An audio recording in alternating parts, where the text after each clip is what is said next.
Торговый дом «Наследники Кушнарева» был основан в 1903 году наследниками Кушнарева, его сыном Петром, дочерью Агриппиной и вдовой Екатериной.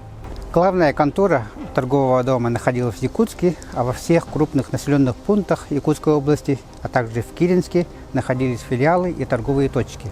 Торговый дом производил оптовую, розничную и ярмарочную торговлю мануфактурой, галантерейными, скобяными, бакалейными и другими товарами. В дореволюционные годы торговый оборот фирмы, без учета операций по сбыту пушнины, составлял 3-4 миллиона рублей в год.